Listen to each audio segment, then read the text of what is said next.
I take refuge in the Dharma. I take refuge in the Sangha. Keeping the palms joined.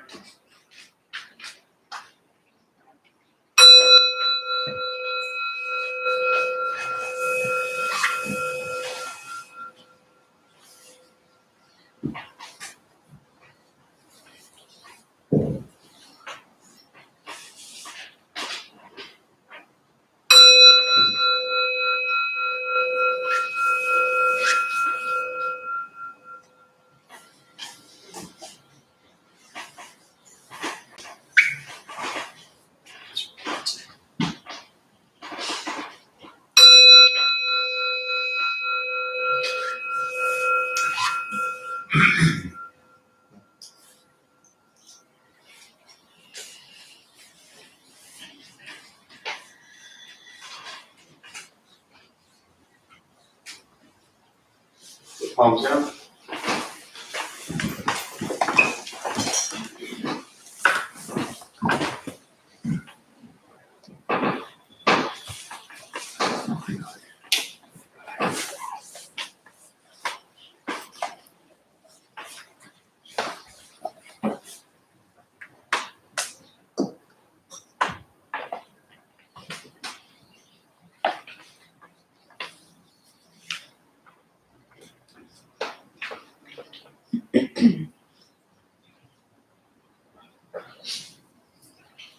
So good evening, everybody.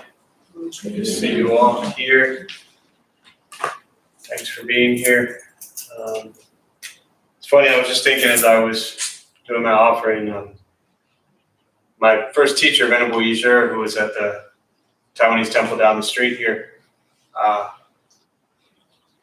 she's been emailing me a little bit, and she sent me the first email I sent to her when we met, the first time I went to that temple, which was 17 years ago. And so I remember I was actually probably sitting in about your seat the first time I went to that temple, and I sat down and I looked up at this big, golden, beautiful Buddhist statue, and I don't even know what was said the whole night. I don't even know if I was paying attention when I was there. I just know the feeling I had when I went there. And that feeling for me has never gone away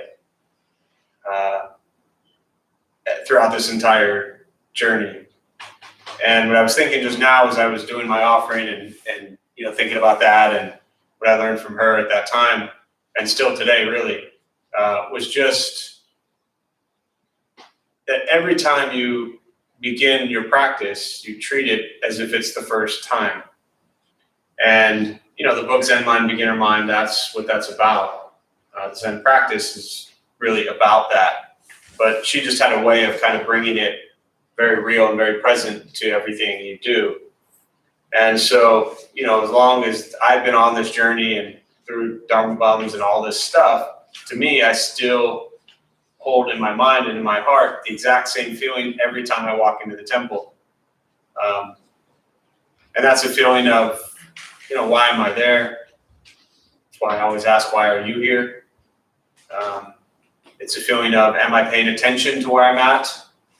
That's why I'm always telling people to please pay attention to the space and put things back and put shoes on a rack and take trash out.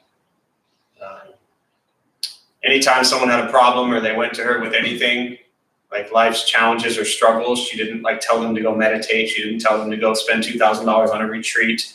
She didn't tell them to go to Bali. She didn't tell them to read a certain book. She sang a song. That was it.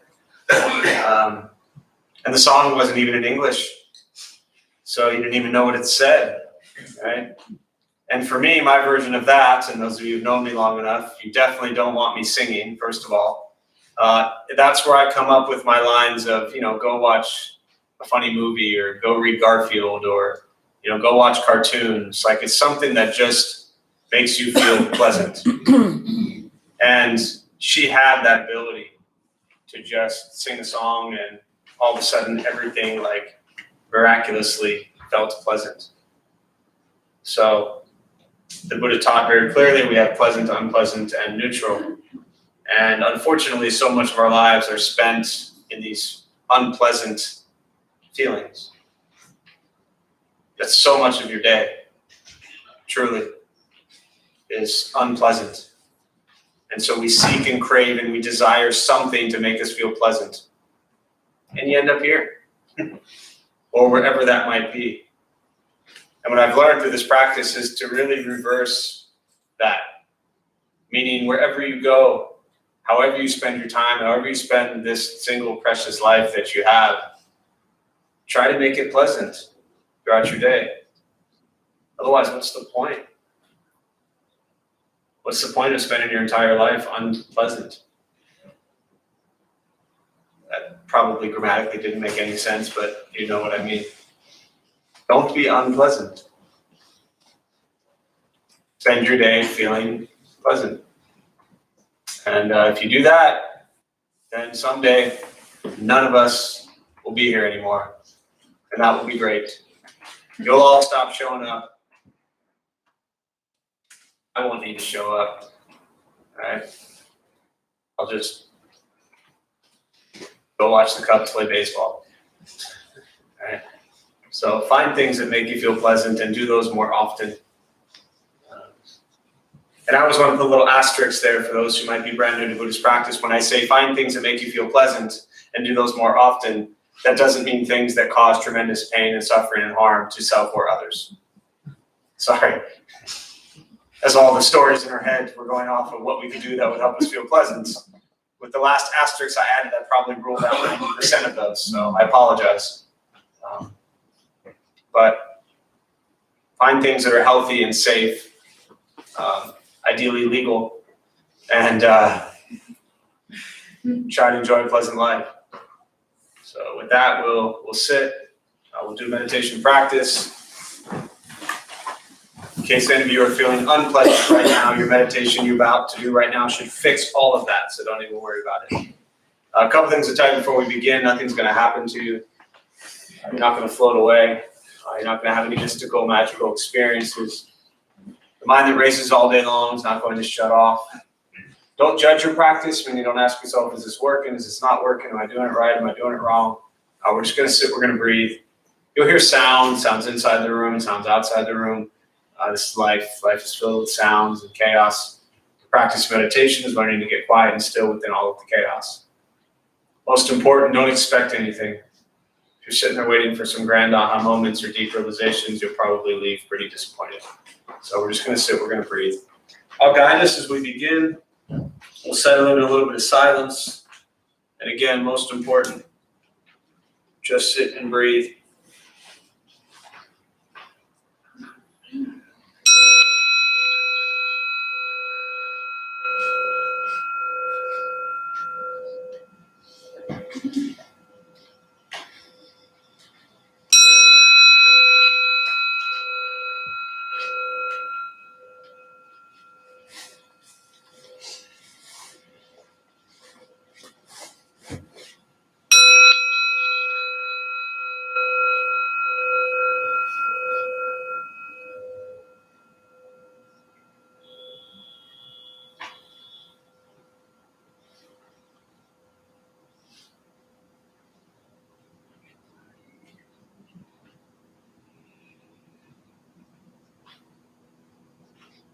And starting with the eyes closed if comfortable or slightly open.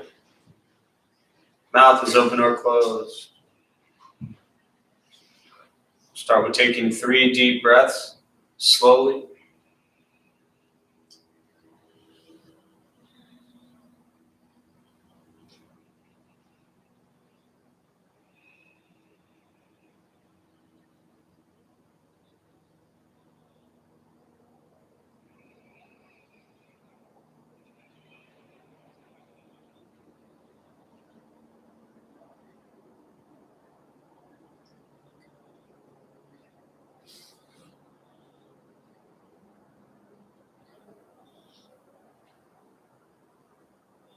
And eventually settle into a natural rhythm of the breath.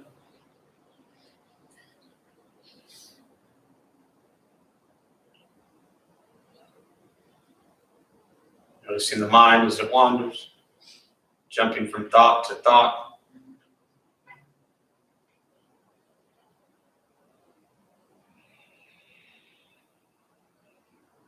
Start with gently guiding the attention, focus, to the stomach or chest.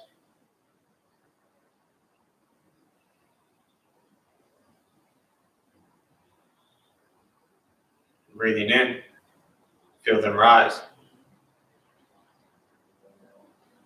Breathing out, they fall.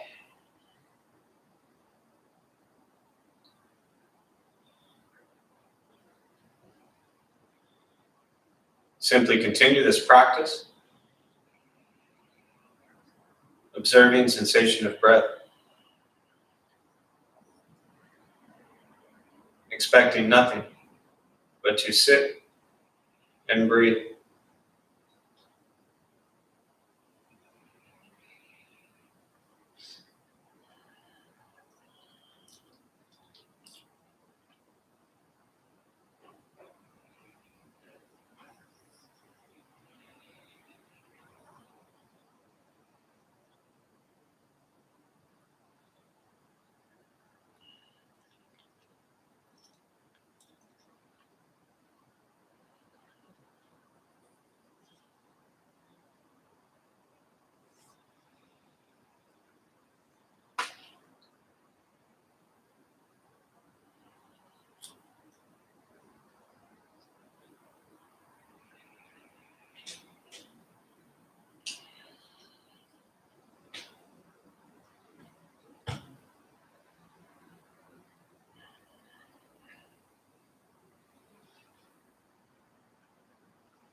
As the mind wanders, lost in thought, recognize it,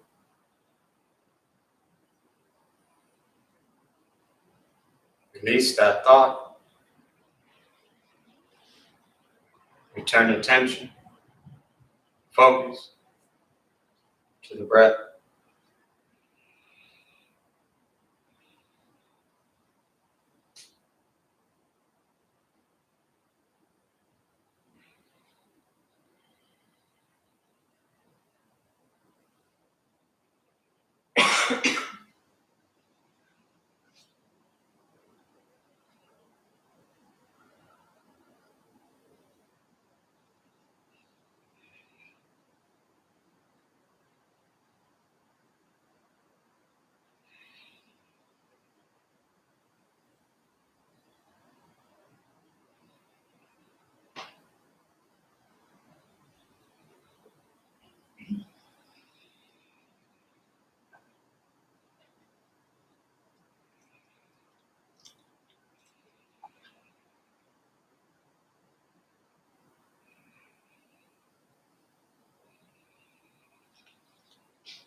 Where's your mind?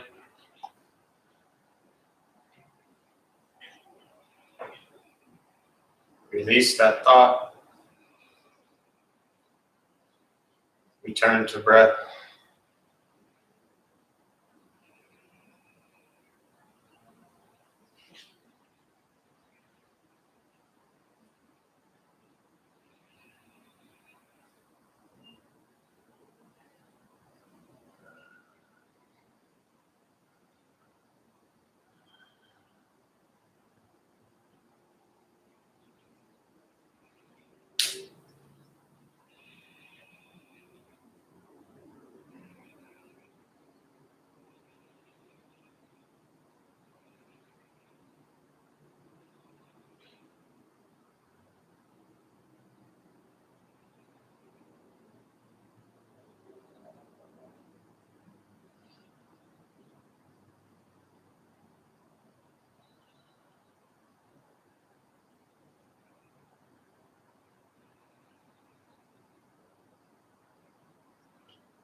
Keeping the mind alert.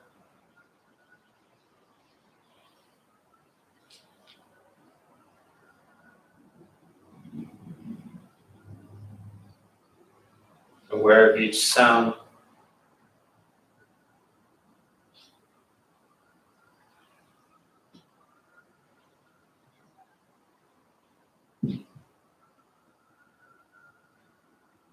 Each thought.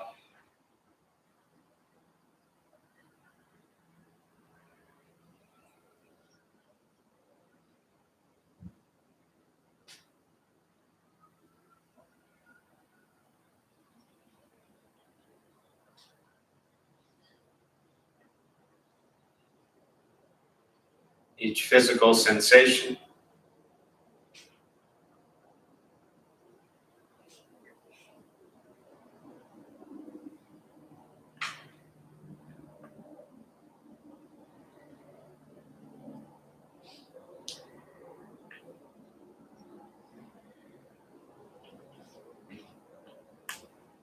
Get concerned with nothing but sitting,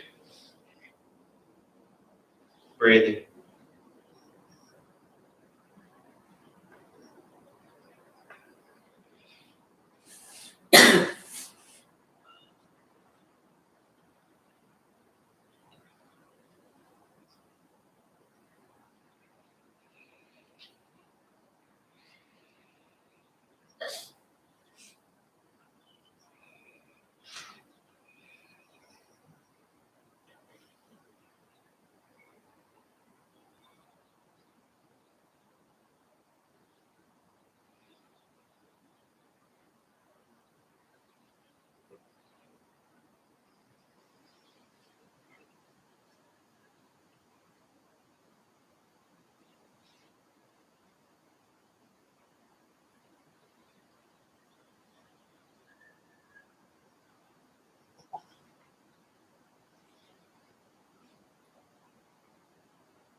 letting go of expectations,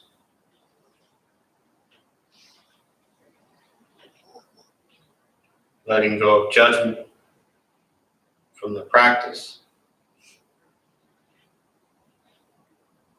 just sitting, breathing.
And with the body still, rested,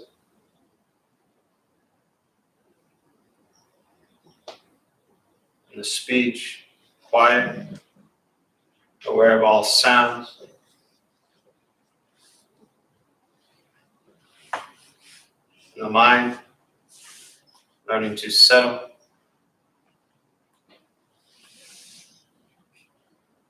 know what it's like to just sit and breathe.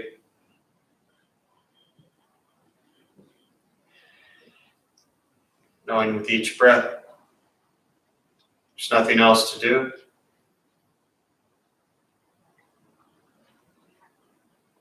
Nowhere else to go.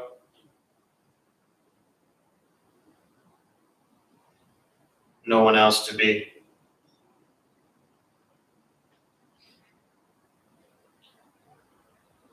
Everything beautiful, exactly as it is. Sitting, breathing.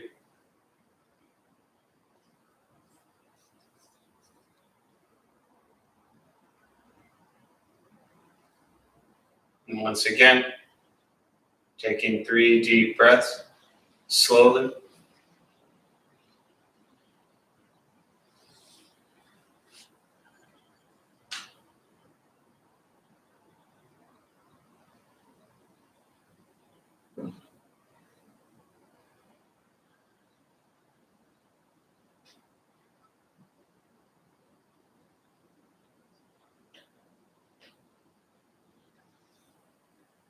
Once again, taking 3 deep breaths, slowly.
As you slowly open the eyes, slowly begin to move. The most important with the practice of meditation is to recognize how you feel now, immediately after,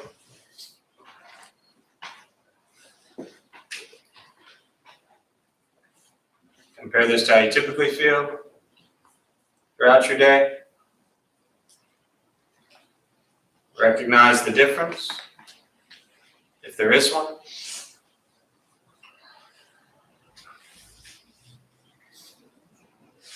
Ask yourselves how you prefer to feel every day for the rest of your life.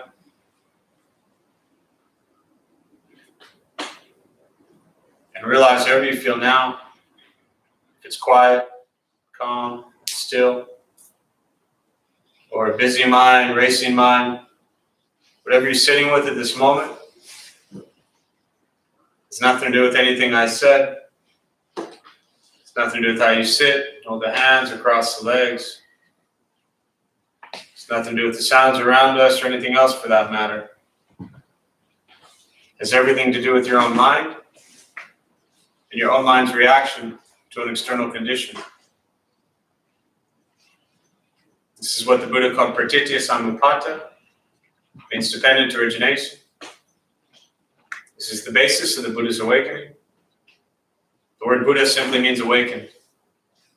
He was a human being no different than anyone in this room who began to understand why he suffered, why he got angry, sad, depressed, stressed, anxious. He began to understand the causal relationship of all phenomena. What that means very simply for all of us in this room, regardless of where you come from or what you believe in or where you think you're going, your whole life is filled with things that happen. You react. More stuff happens, more reactions. That's it. That's what you get every day. This practice is learning what it's like to respond to something quietly, peacefully, still.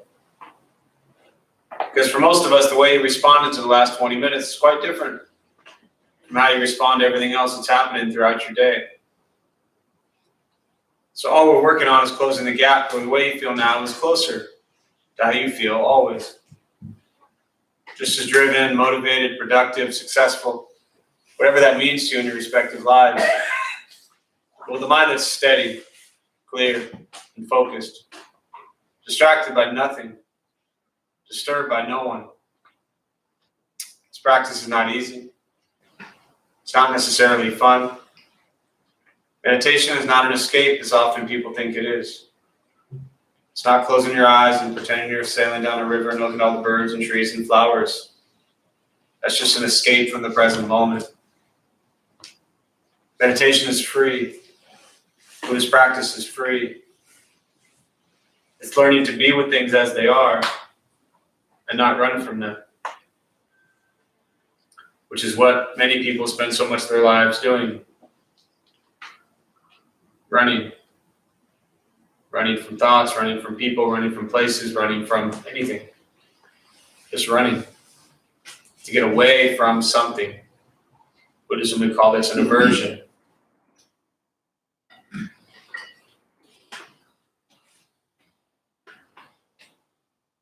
As you run, you know what goes with you? You. You know the cause of all the pain and suffering in your life? Not the person next to you, sorry. Your mind, your thoughts, and your reaction to the world around you. That's it. Yes, sometimes that is more difficult than others. Yes, sometimes the world around us is very pleasant, peaceful, and happy.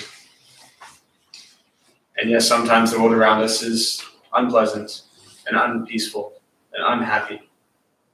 But either way, there you are. Once we stop trying to change, fix, control, manipulate everything and everyone around us, and we work on changing our mind and our reaction to the world around us, life gets simpler. But it is a practice. This is not easy. Everything I've learned from Buddhism, my mother taught me when I was 5 years old. Just never listened.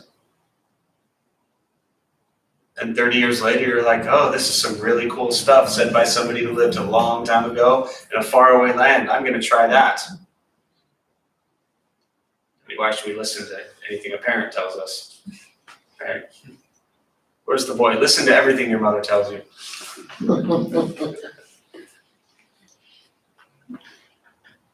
Don't complicate this practice.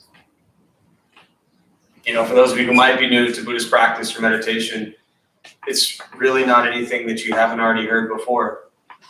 Learn to be kind to yourself, learn to be kind to others. Learn to be compassionate towards yourself and others, generous, forgiving to yourself and to others. It's what the Buddha taught. He wanted us very simply to recognize the nature of our own suffering, why we struggle, why we get sad, why we get angry, why we get depressed, stressed out, whatever it might be, to recognize the cause of that and then to work through it. That was it. But for some reason, people like to complicate this stuff.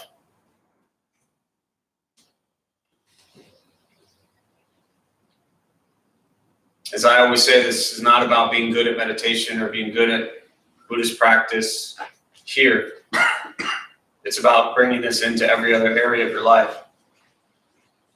Because in here, there's not really any problems. You know? I've been running a temple for 14 years. I think we've had less than 5 problems. Most of us had more than 5 problems in an hour today. You know? What I mean by that is in an environment like this, it's a lot easier to just be okay with things. But, you know, when we wrap up here in a short period of time and you go back outside, that world didn't finish their meditation. They don't care that you finished yours. And they're going 1,000 miles an hour and you'll very quickly get run over if you're not careful. So we practice this to be kind and gentle and compassionate to all the people out there. All your family, all your friends, all your colleagues, all your strangers, everybody. That's it. And as I said, I think Saturday morning, all of those people that frustrate you and irritate you and drive you crazy all day long, you know where they're at? They're right here also. These are the people that irritate you all day long. Not literally, although possibly quite literally. It depends who you're sitting with. But the people that, you know, don't drive as fast as you want, and don't answer the phone the way you want, and don't provide the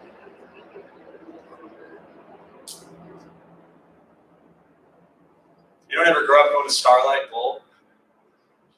I'm talking about, right? The theater? That's just what popped into my head. Yeah. They don't have that anymore, do they? I don't think. Starlight. Huh? It's abandoned. Abandoned. I grew up going to that as a kid, and it was outdoor theater. Where? Balboa Park or something, right? Yeah. I mean, we went a lot. I just remember every time planes flew overhead, everybody just froze. So when I just froze, that's what I just thought of.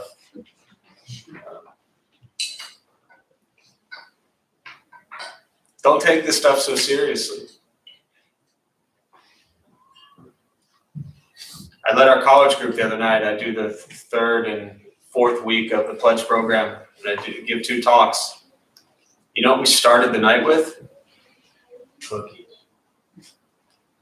I didn't hear what you said, but I'm going to say no. There were 3 things that sounded like, and all of them are a no. So just stick with that.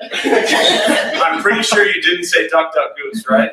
Yeah. No. All right, then it wasn't whatever you said. We started with a very serious game of duck, duck, goose. And what I was trying to get, I went there to give a talk on the 6 paramitas, which to me is like the heart of Buddhist practice. It's what my first Venerable Yeshe, my first teacher, always taught. And it's what I've been talking about ever since. This is 6 paramitas: generosity, morality, patience, diligence, concentration, wisdom. So I went to give the talk on that to kind of set the tone for their semester. And somehow we ended up starting the night with a game of duck, duck, goose. To just remind people to just, things will be all right. Not everything has to be so serious. and life-threatening. Some things are. Some things are serious and some things are life-threatening. But most of the things that irritated you all day long, that led you to like say, I gotta go to meditation tonight, are not. So, that's it. Thoughts, questions, meditation, Buddhist practice, anything you're sitting with, we'll use the rest of the time. I prefer to, already. Go for it. I recently lost somebody very dear, and I was wondering if you could share a little bit more about reincarnation. Yes. I am sorry for your loss, as I imagine the entire room is now filled with that feeling as well. Those are not pleasant feelings, those are not fun feelings, and I know this isn't the nature of your question, but it is a part of life. And I'll speak very specifically to your question, which is reincarnation, but I want to give a few things before that for anybody who might be brand new to Buddhist practice, which will help give some context to what I'm going to say about reincarnation, is that what the Buddha taught very clearly is that everything comes together for a period of time and then ceases to exist. Everything. As I always say, people, places, and things come together for a period of time and then cease to exist. Every moment in your entire life comes together for a period of time and then ceases to exist. That has already happened for probably like 35 minutes sitting here tonight. Every moment came together for a period of time and then ceased to exist. At the time of the Buddha, which was 2,500 years ago, so 500 years before Christ, in India, they basically all believed in rebirth or reincarnation. If you went up to somebody then and said, you got one life and then you're going to go to heaven or hell, they would have thought you were kind of crazy. You walk up to the average person today and you start talking about like rebirth or reincarnation, they're like, yo, dude, what are you talking about? That's some weird stuff, right? That's just what everybody thought back then, right? They had gods and goddesses, tons of them, Hindu gods and goddesses, right? The gods and goddesses they were referring to is very different from typically the God we refer to today in this culture. So you have a different time period that the Buddha was teaching. And again, they all believed in a rebirth, a reincarnation, or something to that effect. Maybe not all of them, but most of them. And so the question of what is reincarnation? There's a lot of ways to respond to this.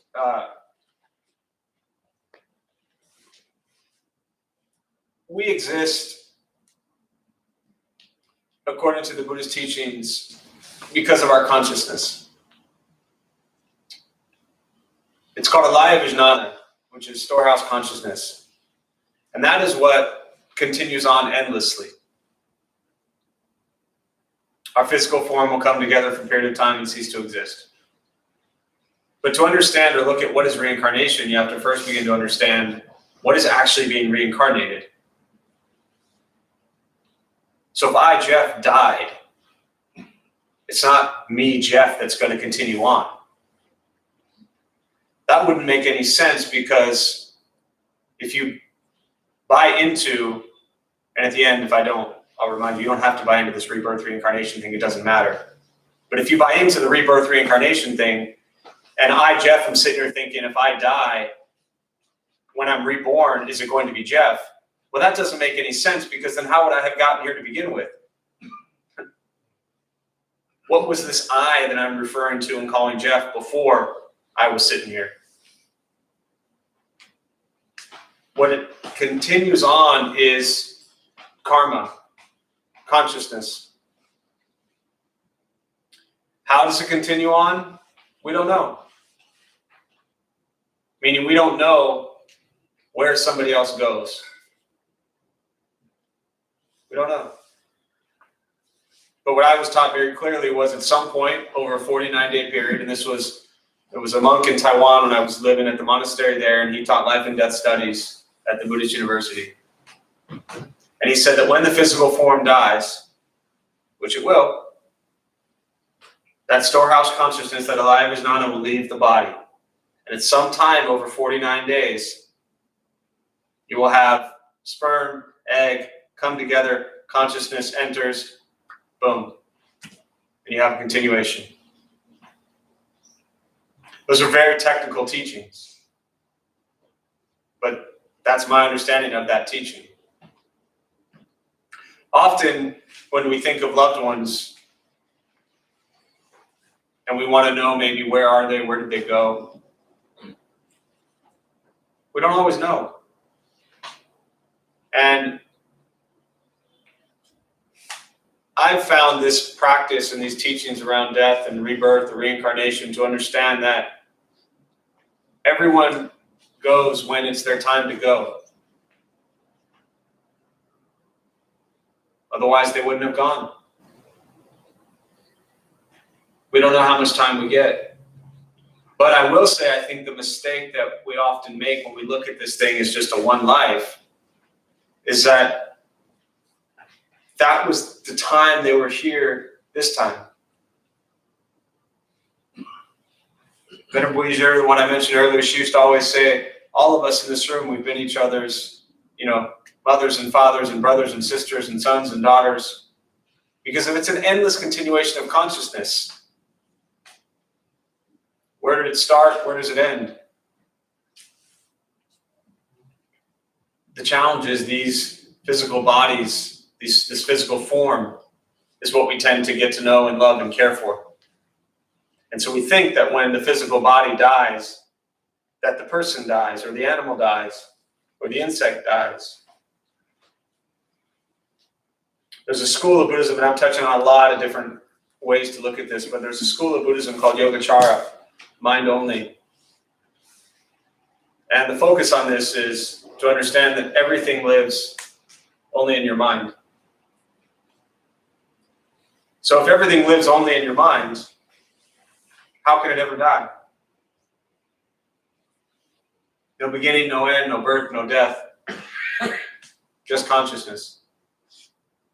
We think we can't hold people, hug people, say hello to them, and we think they're gone. But they live in our hearts, they live in our minds.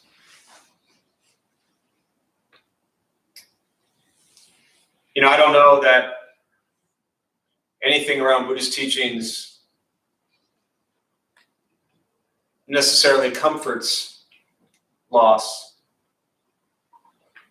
But I think it helps us see things very honestly and to recognize the impermanence of life. And that's a part of it. So, those are some thoughts on reincarnation. It's tough to lose people that we love. Very tough.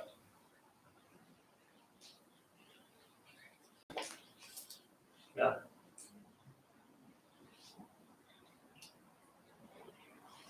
Other questions? Thoughts?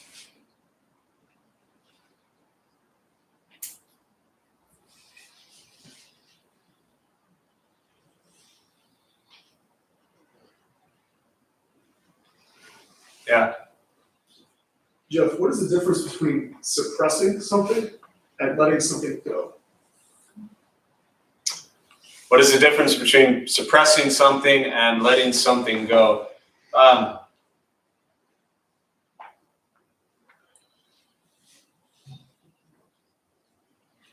don't know.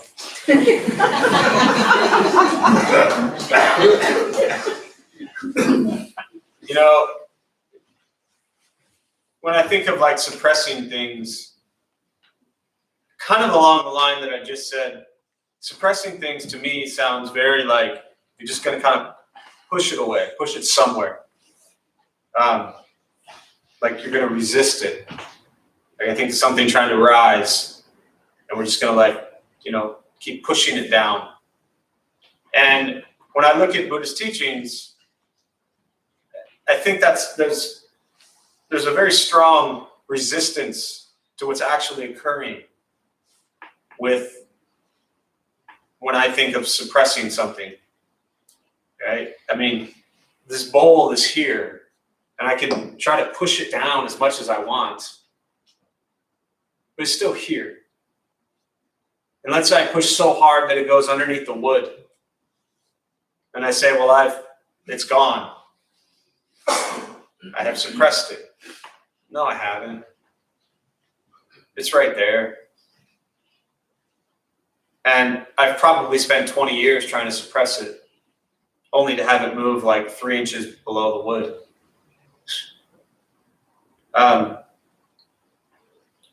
Letting something go also doesn't mean that the bowl's not there. It just means I'm not going to carry it with me anymore.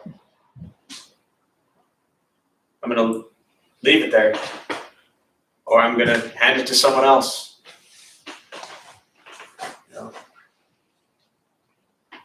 Maybe some great Zen master would have had some great Jedi tricks and would have been able to throw this at you from here to there. But for the sake of all you in between heaven and I won't do that. Thank you for ducking.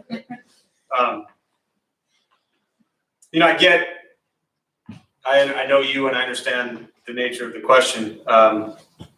It's hard to move on from things. I think it's important to be very real with emotions as they arise, to face them very honestly, and whatever that emotion is, just, it's there. Often we try to suppress things that we don't like. To me, seems very much avoiding something that's actually needing to be faced. And I think only when we face what we're trying to avoid can we even begin to do what you're asking as far as letting go. And you've heard me say this, but I'm not a fan of the phrase letting go because it makes it sound as if it doesn't exist anymore. It doesn't matter. And it does. It just means we're choosing not to give it the life maybe we gave it before. But personally, the bowl is always going to be there in some form.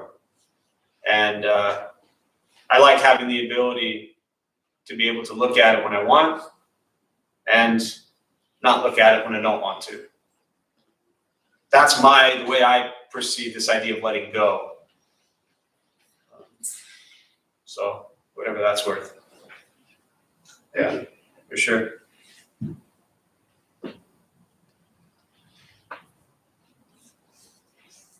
Other questions?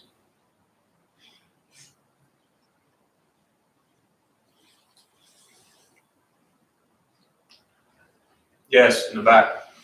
Oh, then next. Hi, this is my first visit. Hi. What's your name? First visit. Hi, my name is Julie. Hi, Nice to Julie. meet you all. Nice to meet you. Welcome to the Dharma Bum Temple. Yes. I have a situation and I'm just not finding this forgiveness. Family member, she's got some big problems. Stop right there. I don't want all the details. You've said enough. I want to so badly find this forgiveness because this is a family member. We're gonna be together for a long, long time. And it's not coming. Yeah. It's bothersome to me. It really is bothersome that I'm not finding the forgiveness for her. Okay. Great question. Thanks, Julie. Do you want to forgive her? Yes. I sense that. I just wanted to hear you say it. Yes, because you said you're not finding it, which means you're looking for it. Well, I feel if I don't find that for her, it's hurting me too. You're making this easy on me. I don't even know why you asked the question. Can you say that word again? So I've been meditating for 30 years. Right? So But that doesn't mean anything. I mean, I do yeah. have some knowledge. Yeah, okay. When I say that doesn't mean anything, meaning we can meditate our entire lives. But an angry person who meditates is just an angry meditator. But I want you're supposed to know more than me. Why?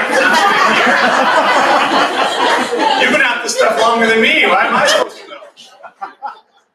You want to know what I have to say? All right. See, and if I could sing right now, is where I would sing you a song. But I can't. All right, forgiveness. I want to say I think it's beautiful that you've reached a place, and maybe you've been there for a long time, where you want to forgive. Because very often we roam around in our days and we've been hurt and harmed, and we don't want to forgive. And that's the first step, is to get to a place where you want to forgive. And that's why I wanted to confirm that. And so that's really beautiful that you want to forgive. You said family member, okay? Have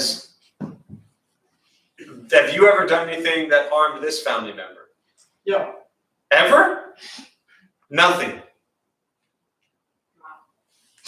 I heard a wow in the front row. I'm trying to think of something. Any kind of remark that Nobody in here believes you right now. All right, but forget that. I think resentment. Okay, what I'm getting at, Resentment toward her for how she treats my son. okay, got it. So you have harsh feelings towards this person. Yes. And when you have harsh feelings towards someone, you've probably said and done things that were not so kind. Correct? I don't say things, but I know she feels it. Okay. Do you think them? Of course I do. Okay. What I'm really trying to get at, which you're not going to make easy on me, and I'll just cut to the chase, is that you are human and this person is human. You suffer and they suffer, and we express our suffering differently. Okay? So this person has had an entire life just like you, where they've experienced pain and loss and trauma and challenges and difficulties. They've experienced life, and so have you. All right? This is the start of beginning to understand what compassion is and what empathy is to understand that other people suffer. And when you are mean to somebody, it's because you're suffering, right? I'm not talking about your family member. Forget that person, because you're always nice to them. But anybody else you've ever been mean to, it's because you're suffering. Otherwise, we wouldn't be mean to people. Right? Now, when you begin to understand that they too are suffering with their own madness, that's the second step. The third thing is to recognize that forgiveness is always possible. I want you to do something for me tonight when you get home, or maybe tomorrow, it doesn't matter. I want you to look up, it's called TKF, TKF.org, Tariq Kamiza Foundation. You ever heard of them? Yeah. Okay. About 25 years ago, a man named Tony Hicks was 14 years old. He was a gang member, or a 14-year-old kid in San Diego joining a gang. And his initiation to join the gang was they ordered a pizza. And his initiation was to shoot and kill the pizza delivery driver. So, Tony Hicks, 14 years old. Tariq Kamiza, a 20-year-old college student at San Diego State, pulls up.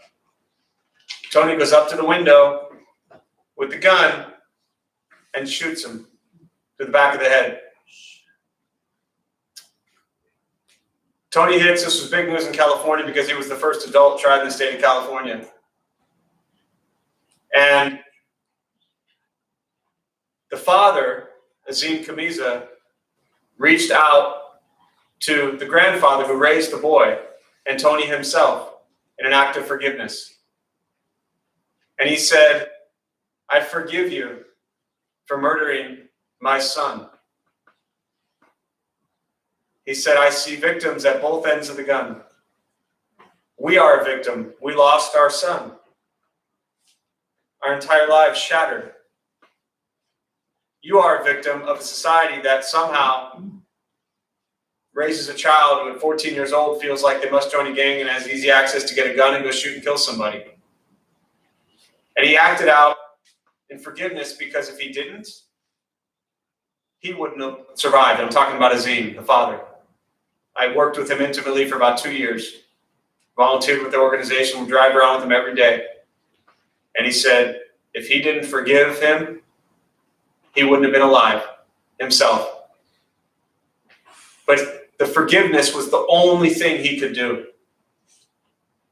to live at peace.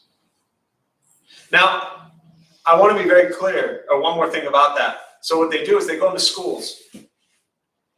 And for the last 20 years, they would put Azim and Plez, who was the grandfather, on stage in front of kids to talk about nonviolence.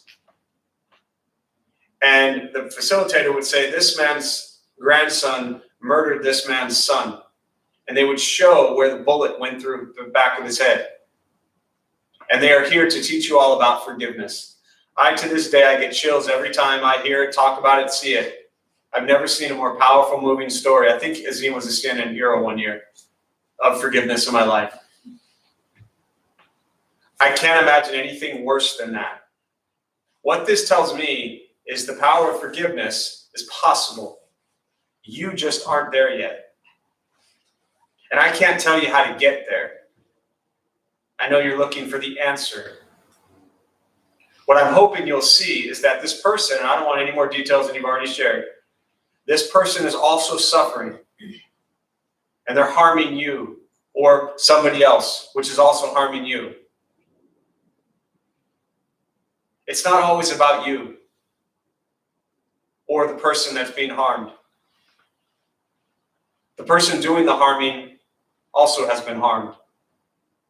It's about them as much as it is you. But you don't want to see it that way. All you want to see is who you're protecting. And I understand that. What I want to say about Azim, forgiveness doesn't mean you like what happened. It doesn't mean you're thanking them for what they've done. It doesn't mean what they've done is correct or right or good. But forgiveness isn't about that. The forgiveness is as much for you as anything. It is always possible. So whatever routes you've been taking to get there, alter those routes. And maybe that's why you're here. Spend time learning about Azim Khamisa and what he's done. And spend some time really exploring how much this other person you're talking about is suffering. These aren't justifications. I'm not trying to justify what people do or how they treat people. But if you understand that you've caused harm to others, I've caused tremendous harm to others, as has everybody in this room. It's just happening to somebody you love, and so you're getting really pissed off.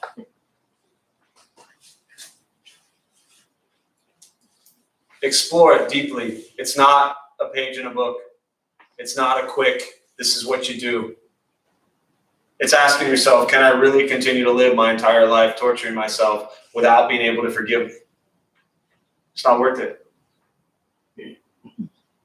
The constant conflict and battle that you'll be facing in this situation. Have compassion for everybody. They too suffer. And some people bring more pain and suffering to others than others do. You get it? Want to follow that? I didn't think so, sorry. I'll give it a shot. This is very much later. Go ahead and we'll close on this. You vote.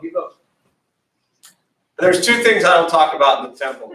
I'm not asking who or what or how, or I'm just wondering if you did. There are two things I don't talk about in the temple. This is great because it's 8:01 and I can end this very simply. There's two things I don't talk about in the temple for those who are brand new to the Dharma temple. I don't talk religion and I don't talk politics. Thank you very much for your question, my friend. Which will be palms on that note. We're out of time anyways. I wish I could. We're out of time. And the benefit of this practice be shared with all beings in all directions. May all beings be at peace. May all be free from suffering. May any merit gained from this practice be transferred to those who need it most.